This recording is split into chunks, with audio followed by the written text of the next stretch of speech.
बिस्मिल्लाहिर्रहमानिर्रहीम। अस्सलामु अलैकुम नाज़रीन, इस्लामिक वाक़यात और मज़ीद कहानियाँ सुनने के लिए हमारे चैनल को सब्सक्राइब करें।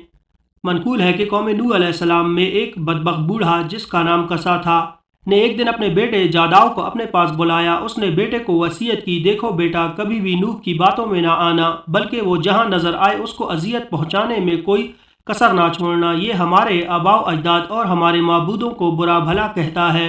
उसके बाद वो उठा और अपने बेटे को लेकर हज़रत नूह अलैहिस्सलाम की तलाश में चल निकला।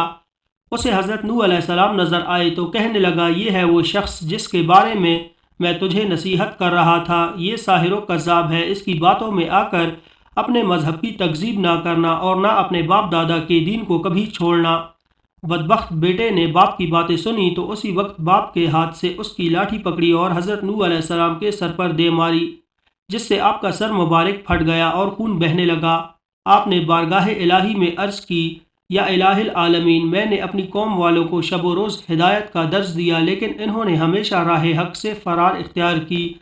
अल कुरान फिर फरमाया, ए अल्लाह, अगर तू इन पर नज़र रहमत फरमाता है तो इन्हें हिदायत का रास्ता दिखा, या मुझे इन बलाओं पर सब्र अता फरमा, क्योंकि अब ताकत सब्र ख़त्म हो गई है और इनकी हरकतें बर्दाश्त से बाहर हो गई हैं। काश मुझे मालूम होता कि इस कौम से कोई भी हिदायत पालेगा। इरशाद बारी ताला हुआ, हमने नूह के पास वही भेजी कि अब तुम्हारी कौम में कोई ईमान लाने वाला नहीं है, जिन्हें ईमान लाना था वो ला चुके। अल कुरान फिर इरशाद बारी ताला हुआ, ए नूह, अब हिदायत पाने वालों में ना तो बाप की सल्बों में और ना माओं के अरहाम में कोई बाकी रहा है। तो फिर जनाब नूह अलैहिस्सलाम ने अर्ज़ किया, ए रब्बिल आलमीन, तू खित्ता ज़मीन पर किसी काफिर को जिंदा ना रख। हज़रत नूह अलैहिस्सलाम की ये दुआ कबूल हुई और आज़ाब का हुक्म जारी हो गया। नाजरीन, इमाम इब्न कसीर अलैहिर्रहमा नकल करते हैं कि हज़रत नूह अलैहिस्सलाम की विलादत हज़रत आदम अलैहिस्सलाम की वफ़ात के 126 साल बाद हुई। आपका शुमार अल्लाह ताला के उन जलीलुल कदर अम्बिया में होता है जिनका तज़करा कुरान पाक में फ़रमाया गया और कुरान पाक की 28 सूरतों में आपका ज़िक्र खैर फरमाया गया।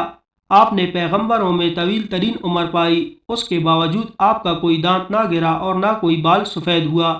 इबादत व रियाजत का ये आलम था कि दावत व तबलीग व वरशद व हिदायत के बावजूद हर दिन व रात में 1000 रकत अदा करते, और आप ही को इस सिलसिला में अवलियत हासिल है कि आपकी बद्दुआ से उम्मत हलाक हुई। बावजूद इसके कि आप की कौम के लोग सख्त अजियतें देते, लेकिन फिर भी आप उनके साथ हुस्न सलूक फरमाते, यहाँ तक कि आप उनके घरों में जा जाकर तबलीग फरमाते, जिसकी वजह से लोग आपको मजनून और दीवाना कहा करते थे।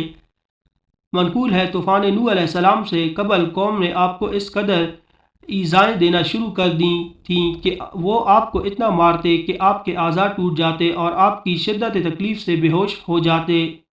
वो आपको उठाते, कंबल में लपेटते और इस ख्याल से घर फेंक जाते कि अब मर जाएंगे। कई बार ऐसा होता, घर में फेंक कर ऊपर पत्थर भी डाल जाते। रात को जिब्राईल अलैहिस्सलाम आकर पत्थर उठाकर फेंकते और आपको वहाँ से निकालते, अपने पैरों को ज़ख्मों पर मलते, जिससे ज़ख्म फ़ौरन ठीक हो जाते। अगला दिन होता तो आप फिर कौम को गुमराही से निकालने के लिए निकल पड़ते। तारीख़ तिबरी में है कि हज़रत इब्न अब्बास रज़ी अल्लाह अन्हा से एक रिवायत मरवी है कि अल्लाह ताला ने 480 साल की उम्र में हज़रत नूह अलैहिस्सलाम को नबूवत अता फरमाई। 120 साल आपने लोगों को अल्लाह के दीन की तरफ बुलाया, लेकिन कौम ने किसी बात को भी मानने से इनकार कर दिया। फिर अल्लाह ताला ने आपको कश्ती बनाने का हुक्म दिया, और जब आप कश्ती बनाकर उसमें सवार हुए उस वक्त आपकी उम्र मुबारक 600 साल थी। फिर अजाब नाजिल व नाफरमान पानी के अजाब में गर्क हो गए। हज़रत इब्न अब्बास रज़ी अल्लाह अन्हुम फरमाते हैं कि नूह अलैहिस्सलाम ने कश्ती के बाद 350 साल मज़ीद जिंदा रहे।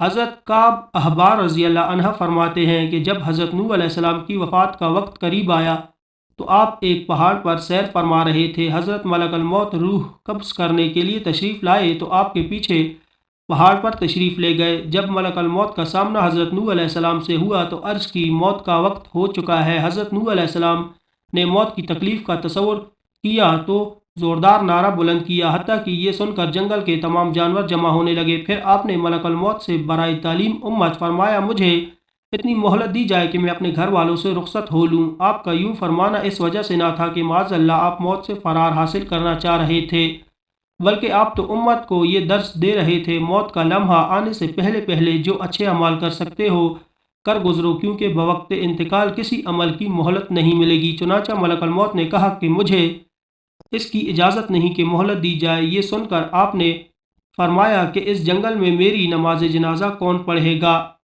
ملک الموت نے کہا، ابھی جبرائیل علیہ السلام ملائکہ کی ایک جماعت کے ساتھ سفر میں ہیں جو اسی مقصد کے لیے آ رہے ہیں۔